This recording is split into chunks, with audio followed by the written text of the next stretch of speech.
bonjour, je m'appelle Lucie, j'ai 19 ans et je suis en ZZ1, donc en première année à l'ISIMA.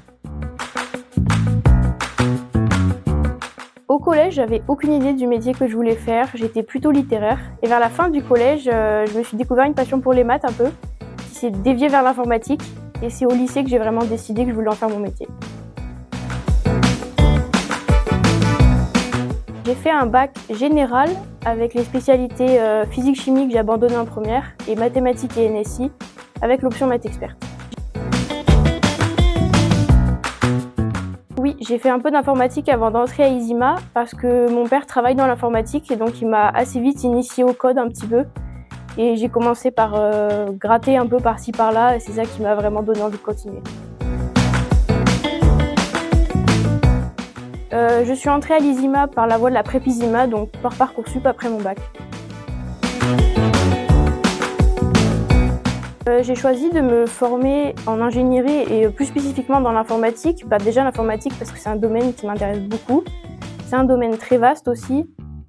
Et ce que je veux faire à la base, c'est plus du développement, mais je veux pas me fermer de porte. C'est pour ça que je me suis dit qu'un diplôme en ingénierie, ça m'apporterait plus de compétences et ça m'évite de me spécialiser dès la sortie du lycée.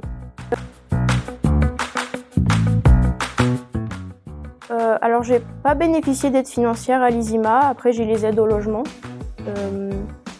J'ai surtout le soutien de mes parents en fait et c'est ça qui fait que pour moi c'est pas trop un problème à ce niveau-là.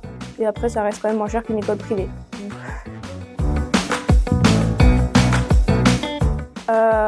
Après l'ISIMA, je pense que je voudrais être développeuse pour le moment, mais j'en suis encore au début de mes 3 années d'ingénieur. Donc peut-être que je me découvrirai une autre passion entre-temps et ce sera peut-être pas développeur, mais pour le moment c'est ça qui m'intéresse le plus. Oui, je suis sur LinkedIn. Donc en ce qui concerne les stages en première année, il n'y en a aucun qui est obligatoire, mais je me suis déjà rendue plusieurs fois à des forums organisés par l'INP justement, le forum des entreprises. Et ça m'a permis de prendre contact avec des entreprises, de découvrir des nouveaux métiers et de déposer quelques CV par-ci par-là aussi. Je pense trouver mes futurs stages avec le forum INP, je pense. Et aussi peut-être par LinkedIn un petit peu, ça permet de prendre contact avec certaines entreprises. Et par l'ISIMA si jamais j'ai des problèmes aussi.